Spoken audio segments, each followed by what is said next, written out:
Quiero recordar, quería tres, pero he sido capaz de recordar dos de las cosas que Efraín ha dicho. Y corrígeme, ¿vale? Por favor, te lo pido. Una de las cosas ha sido que en medio de determinadas circunstancias Dios conserva a su pueblo, lo preserva.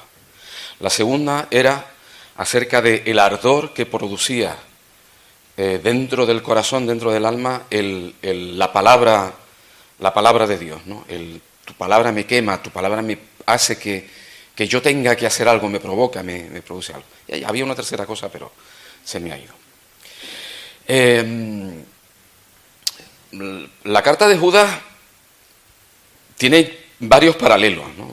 Los hemos visto 2 de Pedro, el capítulo 2, hemos visto también algo en 1 de Pedro, podríamos recordar también Mateo 24, al propio Señor Jesús diciendo ciertas cosas. La carta de Judas tiene muchos pasajes paralelos. El tema de la carta de Judas no es agradable, no es la predicación que yo quería hacer. En realidad, esta carta es la carta que Judas no quería escribir.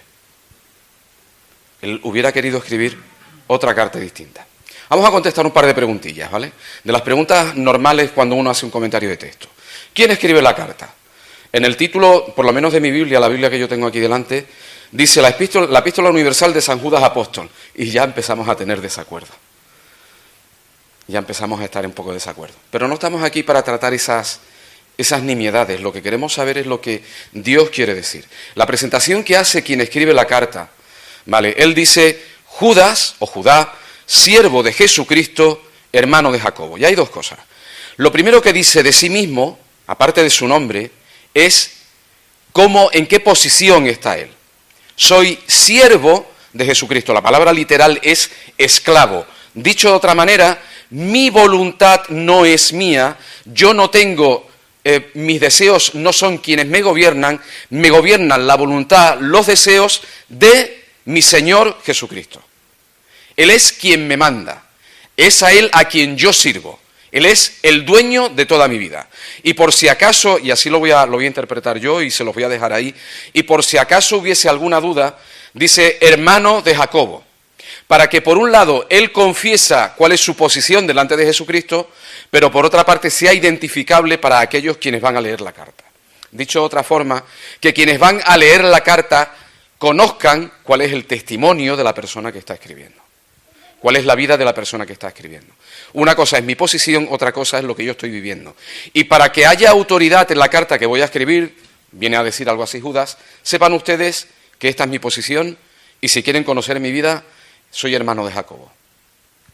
Y lo vamos a dejar ahí, no vamos a entrar en el tema de qué identidad tiene el autor de esta carta. Y la segunda pregunta de comentario de texto es, la primera es quién, la segunda es a quién escribe la carta. Y esto es muy interesante y no estoy convencido de que no nos va a dar tiempo, pero este pasaje es fundamental para la comprensión y la aplicación de toda la carta, ¿vale? Judas va a escribir, vamos a decir, de 3 en 3, va a exponer las cosas de 3 en 3. Si lo estudian con detenimiento, lo miran con detenimiento después, van a ver que es un detalle curioso que hace Judas. Y en este primer pasaje, en este primer versículo, él dice que escribe a los llamados, santificados en Dios el Padre y guardados en Jesucristo.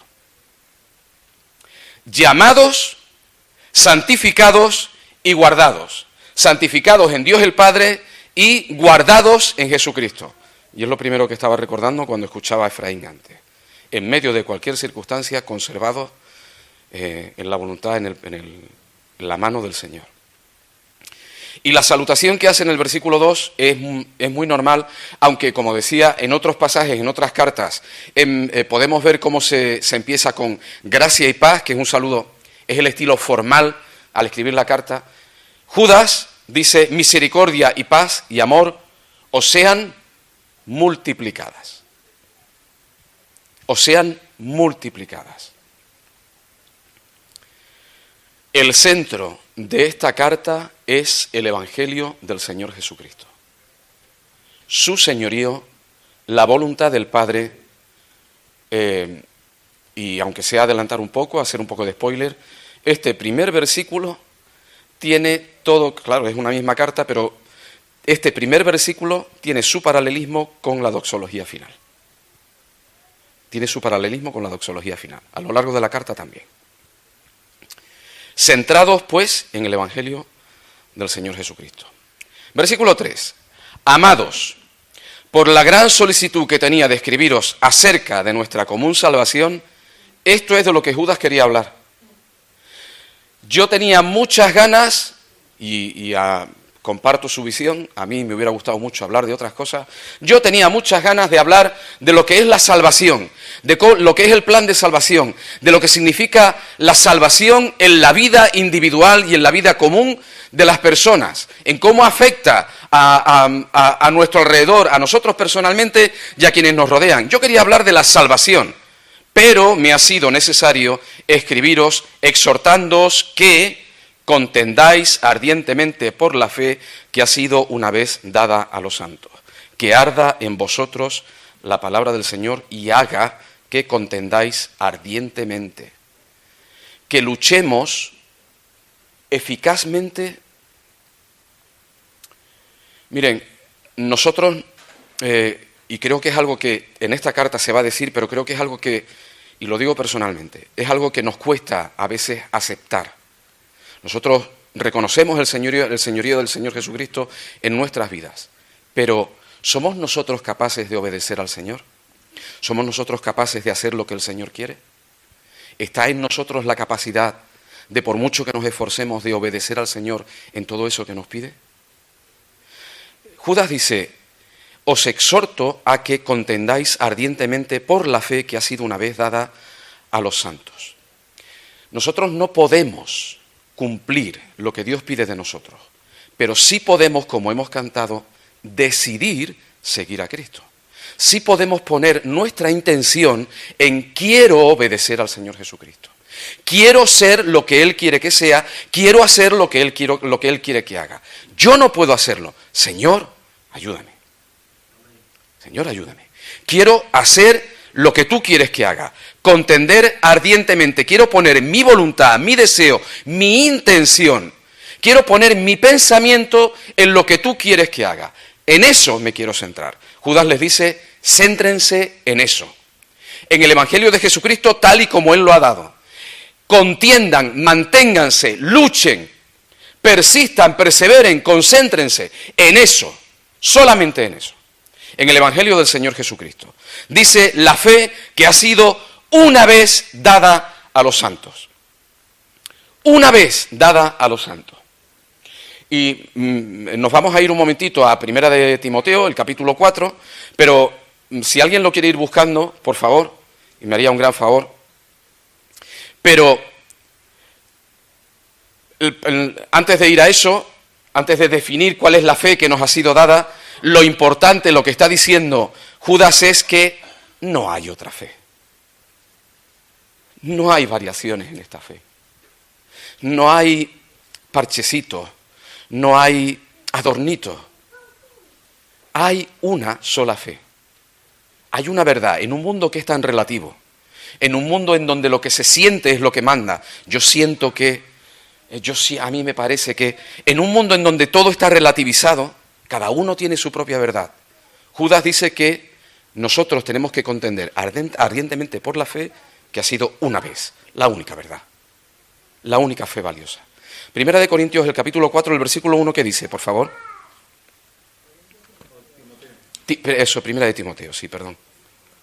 Pero el Espíritu dice claramente que en los últimos tiempos algunos apostatarán de la fe, escuchando a espíritus engañadores y a doctrinas de demonios. El Espíritu dice claramente lo que va a pasar en los posteriores tiempos. Algunos apostatarán de la fe, de la única fe. Algunos se apartarán de esa fe. Nosotros tenemos que persistir en la fe. Pero, ¿por qué? Primera de Timoteo, no nos movemos, capítulo 3, versículo 15 y 16, sí. Dice, Pablo le escribe a Timoteo, dice, para que si tardo sepas cómo debes conducirte en la casa de Dios, que es la iglesia del Dios viviente, contiendan ardientemente por la fe, que es columna y baluarte de la verdad, no de una verdad, de la verdad. ¿De cuál verdad? Del misterio de la piedad. Dios fue manifestado en carne, fue justificado en el Espíritu, justificado fue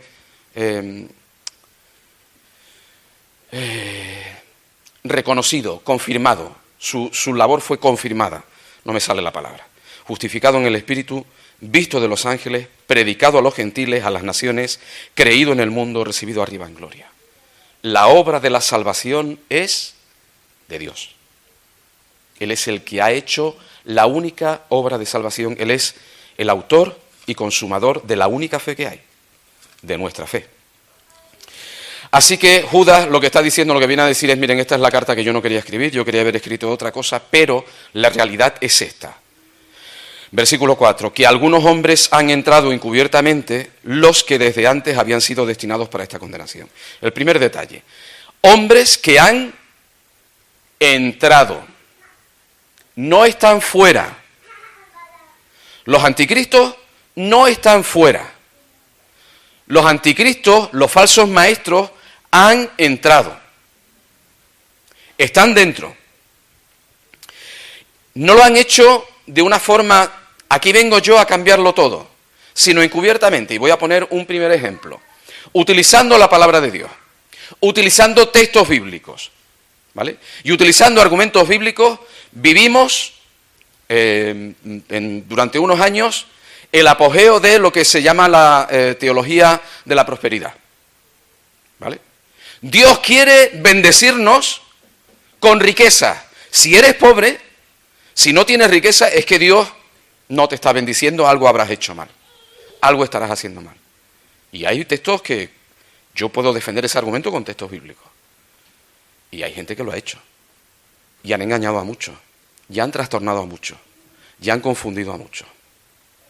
Y eso sirva solo como ejemplo. No quiero poner otros ejemplos porque podría ser muy sensible, pero lo que Judas nos está diciendo es que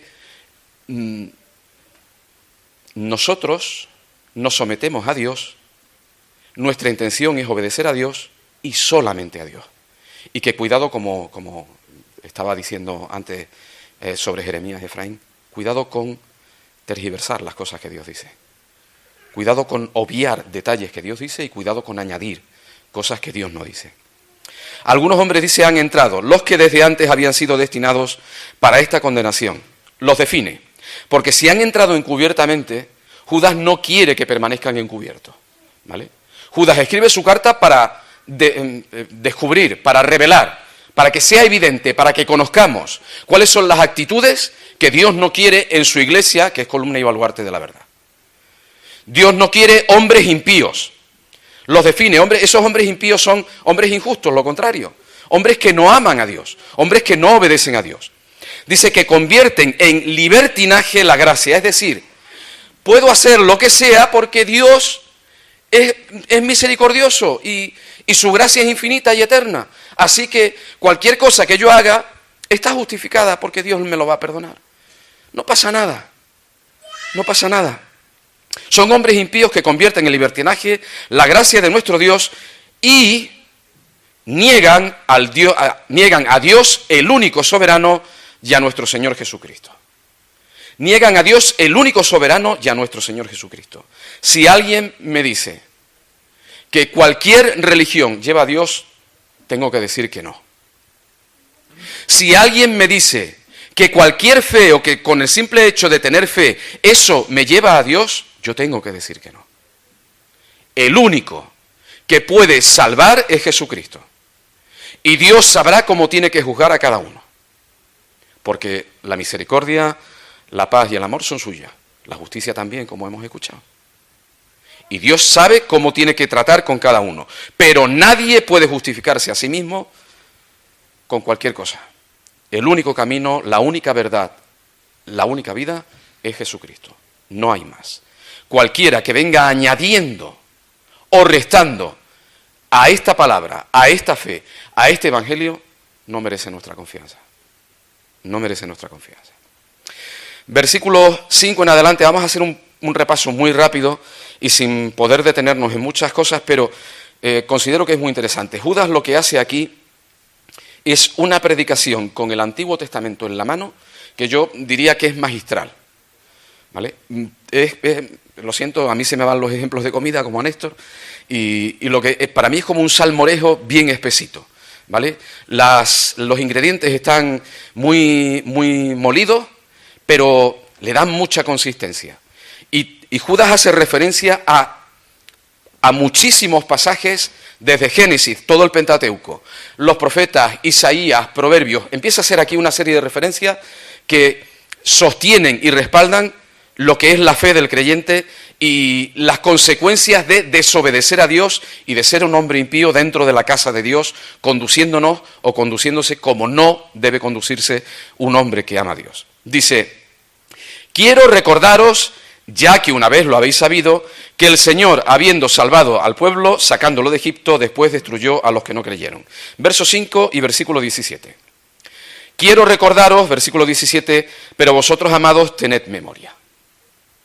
Así que lo primero que hemos de hacer, o de las primeras cosas que hemos de hacer, es no olvidarnos de que aunque no nos guste, esta es una realidad que existe. Esto es algo que pasa. No lo podemos olvidar. No podemos vivir acomodados. No podemos vivir aburguesados. Ya hemos llegado al donde teníamos que llegar. Tenemos que contender. Y esto de contienda no es pelea, ¿vale? Esto es una carrera de fondo. Esto es mantenerse perseverando en la fe. No es pelear, no es discutir, ¿vale? No se trata de eso. Es permanecer centrados en la fe. A eso se refiere con contender. Y es algo que no podemos evitar. Es la carta que no quería escribir, pero es la carta que había que escribir. No lo podemos olvidar. ¿Qué es lo que no se puede olvidar?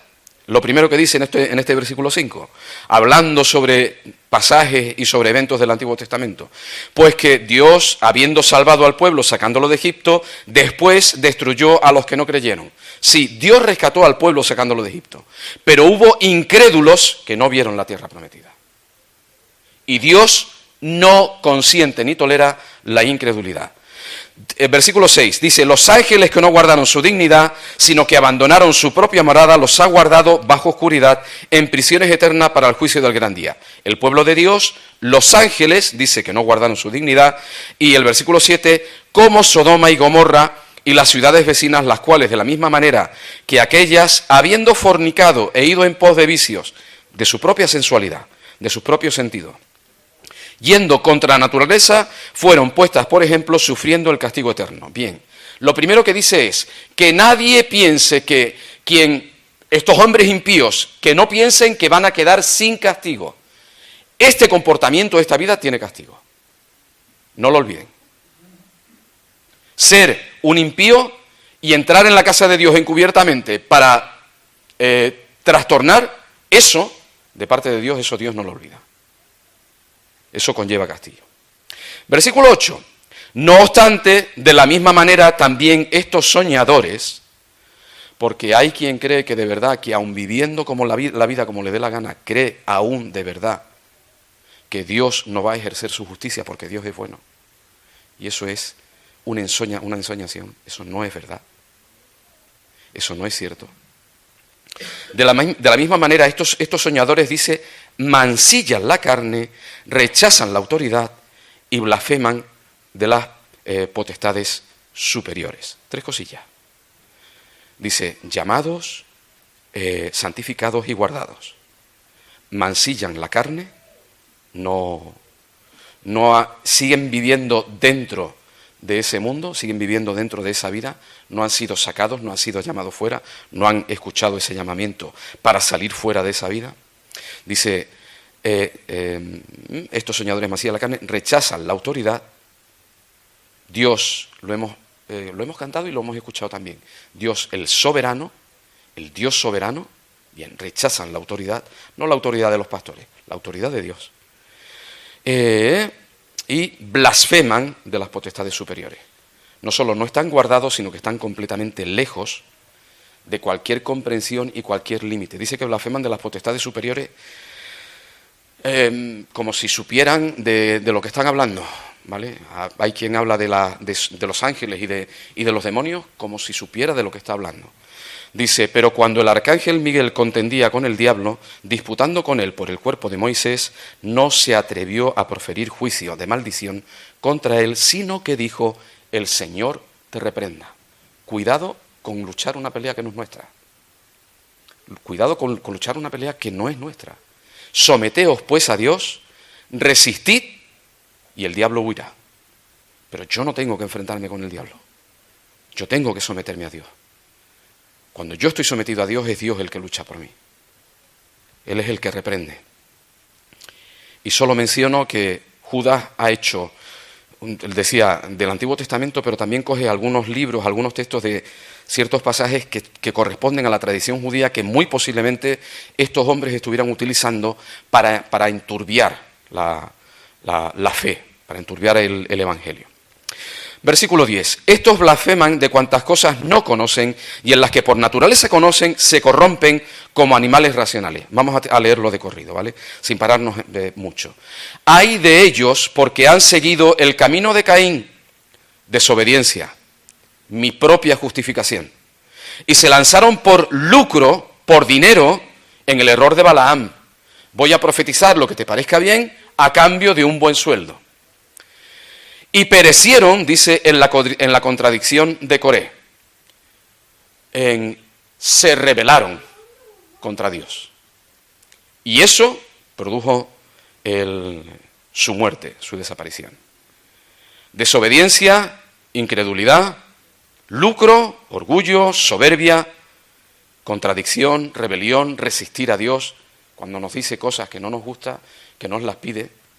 Y entonces uno dice, no, tendrás comprensión conmigo porque sabes que esto para mí es difícil. Lo perdonarás.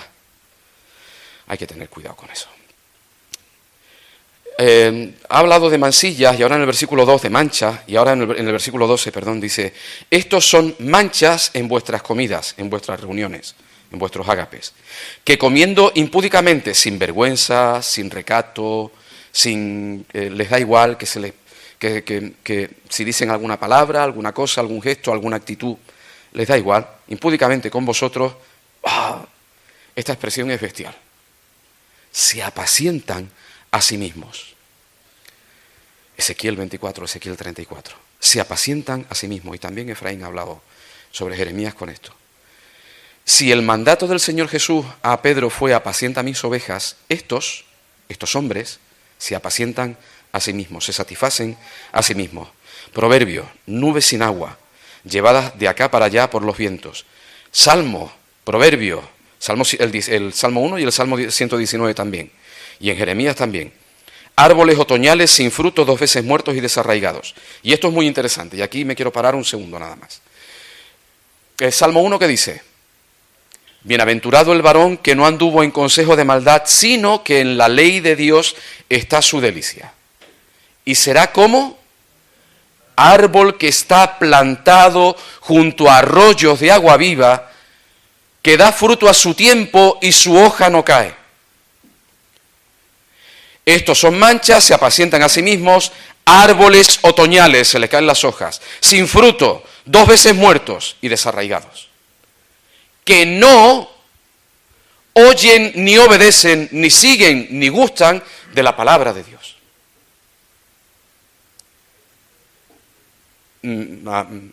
Fieras ondas del mar, Isaías 14, que espuman su propia vergüenza, estrellas errantes para las cuales está reservada eternamente la oscuridad de las tinieblas. No piense quien tal haga que va a haber la salvación.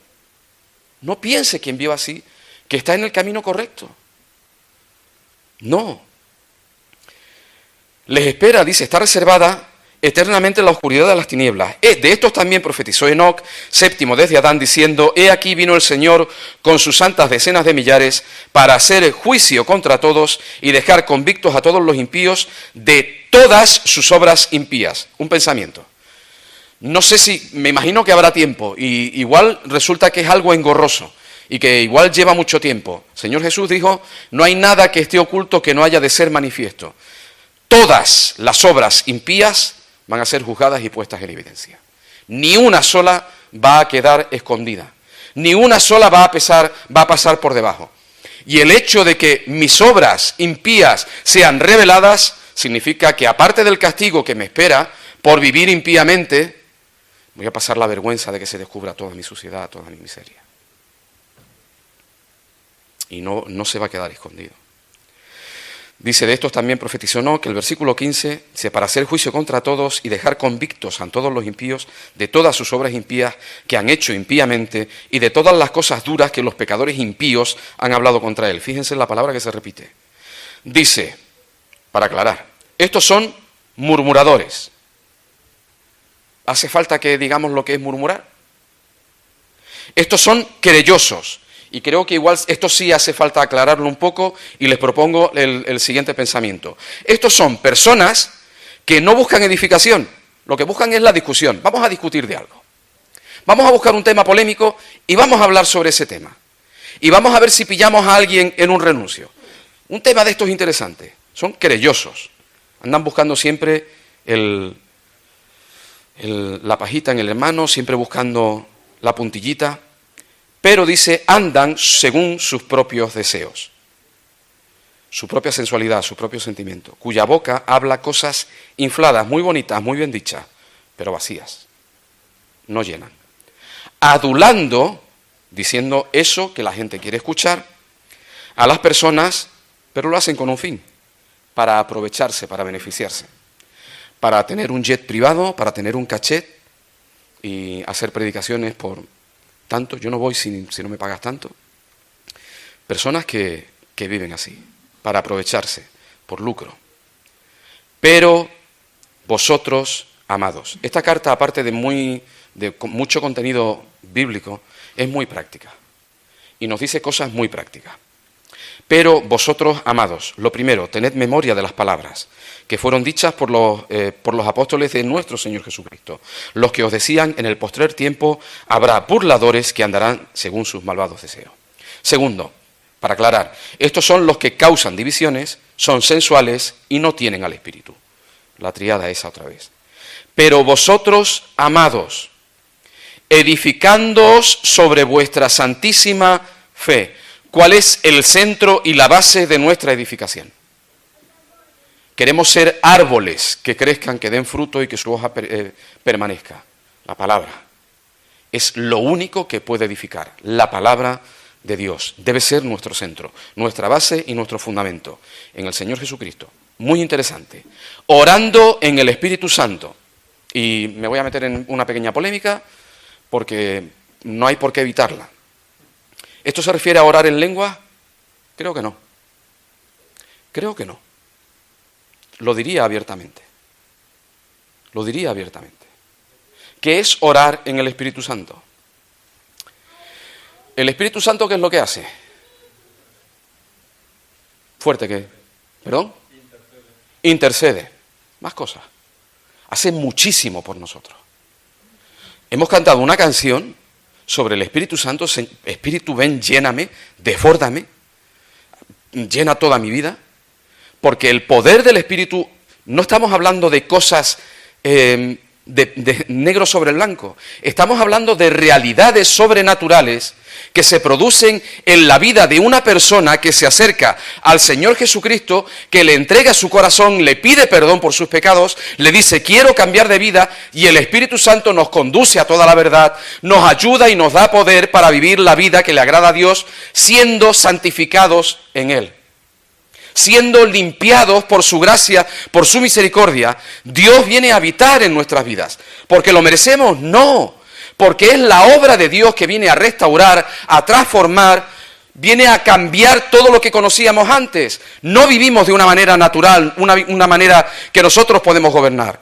Somos gobernados ahora en el Espíritu Santo. Y nuestra oración no se dirige con nuestra voluntad, con nuestro raciocinio, o con nuestra intención, o nuestro corazón, o por nada que nosotros podamos poner, sino que se basa en la palabra de Dios y queremos orar sometiéndonos a la voluntad de Dios completamente en nuestra vida, para que el poder de Dios real, eficaz, vivo, nos transforme y nos cambie. Y haga de nuestras vidas algo completamente distinto. Algo completamente nuevo. nos dirija a toda la verdad. Cambie, limpie, pode, nos llene y ya no seamos más nosotros mismos, que mantengamos nuestra identidad, nuestro carácter, nuestro temperamento, pero ya no vivimos nosotros, sino Cristo en nosotros. Eso creo que es orar en el Espíritu. Edificándoos, orando en el Espíritu, conservaos. Dios nos llama para que nos edifiquemos, para que cambiemos de vida. Dios nos santifica y nosotros necesitamos orar en el Espíritu. El Señor Jesús nos guarda y nosotros queremos conservarnos en el amor de Dios, esperando la misericordia de nuestro Señor Jesucristo para vida eterna.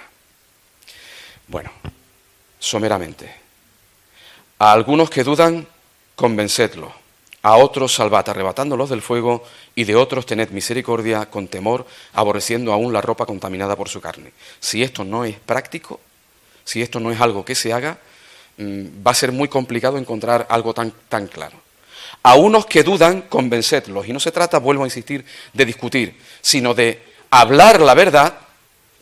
¿Cómo se combate la mentira? Diciendo la verdad. ¿Cómo se combate la oscuridad? Encendiendo la luz. Y en eso hay que insistir. Yo no tengo que convencer a nadie. No tengo que insistir a nadie, pero si alguien me dice blanco y es negro, yo tengo que decir negro. Si tú lo ves blanco, yo lo veo negro. Y es negro. Allá tú. Yo no puedo ir más allá. A otros dice, salvad, arrebatándolos del fuego. Y esto es también muy interesante porque igual requiere un poquito más de tiempo y de profundidad, pero hemos de concentrarnos también en orar por el mundo que nos rodea, por las personas que nos rodean, pidiéndole al Señor que Él obre y que nos use para su obra. No que nosotros no tenemos palabras que puedan convencer a nadie.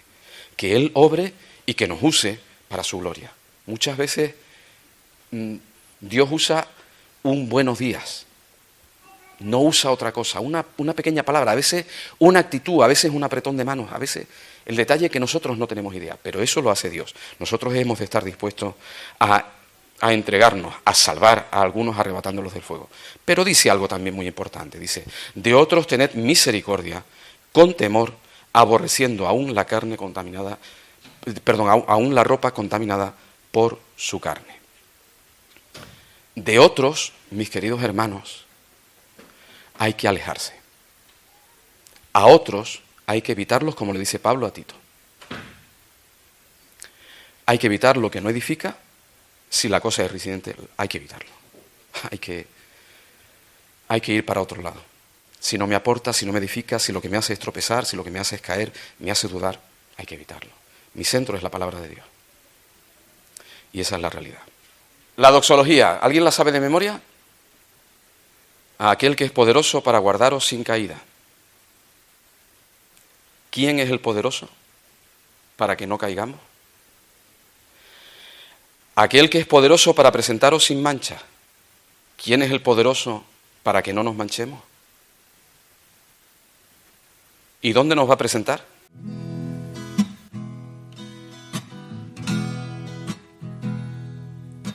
Aquel que es poderoso